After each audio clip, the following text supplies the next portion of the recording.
America, we have been lied to. Let's get into it. My last post on Verrazano was brief, but this is about his travels to North Carolina in 1524. The complexion of these people is black, not much different from that of the Ethiopians. All right, this is in regards to the first people that he came in contact to when reaching the shores of North Carolina. After leaving there, we set sail from this place, continuing the coast along the shore, which we found stretching out to the west or east, the inhabitants being numerous. All right, so there was people everywhere, black people everywhere on the shores of North Carolina. All right, and then one of the sailors goes to the shore.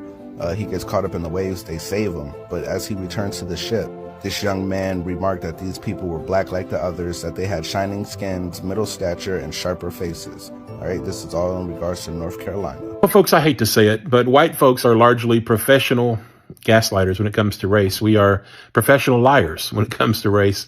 It's part of white supremacy and how it functions and how it works.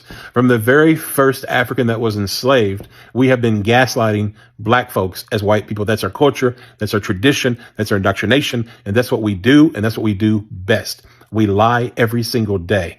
And we lie to black people. We lie to each other. We lie to ourselves about race. We gaslight. Gaslight, if you don't know, it's a psychological term.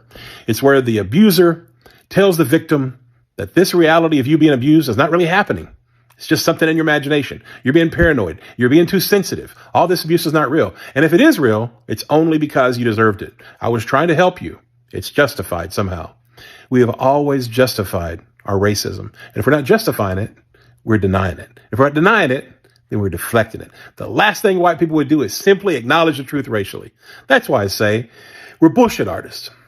We are professional fucking liars and gaslighters. That's exactly what we do as white people, and that's the fucking truth. And if you deny it, you're a fucking liar. 90% of white people today, right now in America, no matter how young or how old, we've been so profoundly indoctrinated that we cannot simply acknowledge the truth racially. Can't do it. And if we do it, there's a but or deflection. Can't do it. 90% of us will not do it. So this is why we are gaslighting academically. This is why Black history all around America right now is being criminalized. That tradition of gaslighting, that tradition of hiding, that tradition of pretending racism is not real is their educational system. And they want to protect that tradition. They do not want the truth to be out. People know that the hope is with the younger generation. Isn't that what they always say? I hope the younger people, I hope the next generation will do better. They know that if the truth ever gets taught racially, that's why CRT is banned. That's why if you talk about race, it's banned. All around America, states, counties, schools, teachers, threat of arrest, black stories, beautiful black books, banned, erased, censored, libraries, empty, criminalization of black history, folks. Because why? Because white people are racist. White people are all about denying. White people are all about gaslighting. That's our tradition. Deny, deflect, never teach the truth, never acknowledge the truth. Because if we do, if we teach the truth, what will happen? White supremacy could be threatened. Economic advantages for white people, the dominant position could be threatened. They're threatened. Like all bullies are threatened. They're threatened by their victims. So of course they don't want the truth to be taught. So what do? They keep it whitewashed. They keep the lies perpetrating, the narratives, the whitewashing. Pretend George Washington, Andrew Jackson were heroes as they owned hundreds of slaves. Keep pretending, keep denying, keep whitewashing. Let's not learn about black heroes. Let's not learn about black stories. Let's not learn about black history. Let's not learn about black contributions. Why? Because that would be the truth. And that's not our tradition. We're supposed to promote whiteness. That's how white nationalism works. They pretend that, we're innocent. We're trying to protect the sensitivity of our white children. No, you're not. You're trying to keep white supremacy and your privilege alive. You want to be on top the same way that your parents wanted to be on top and their parents wanted to be on top. That's how white supremacy works. It's a power thing. The idea of dismantling white supremacy cannot happen until we can teach our children the truth.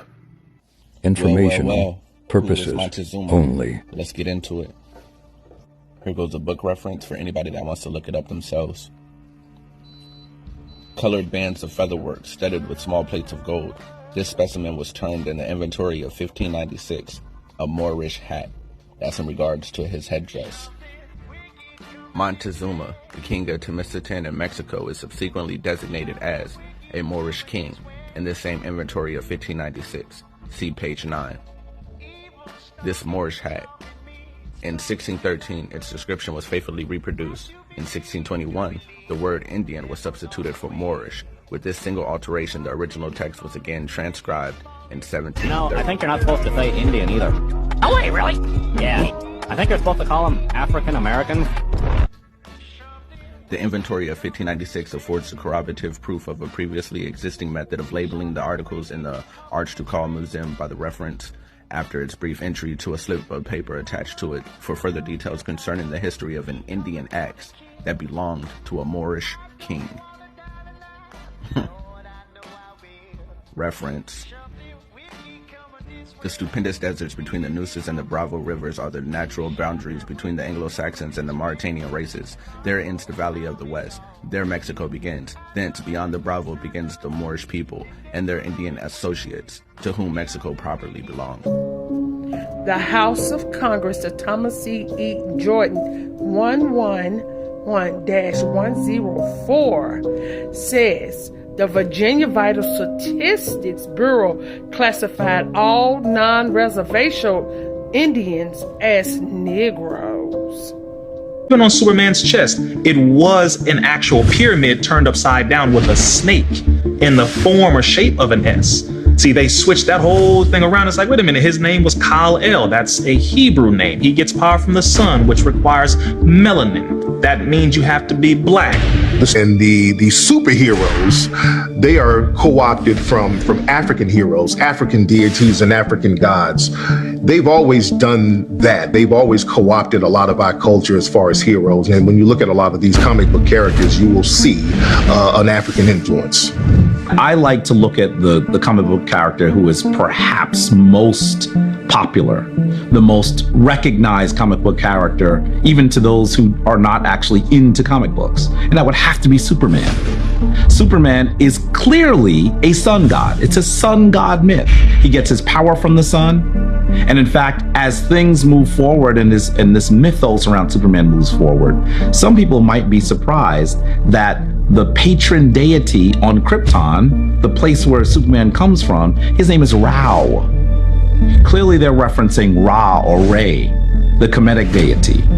When you look at a lot of white superheroes, a lot of them are based on the myth of the Norse god or the Aryan god or the white supremacist deities like Superman. A lot of that came about during the eugenics movement.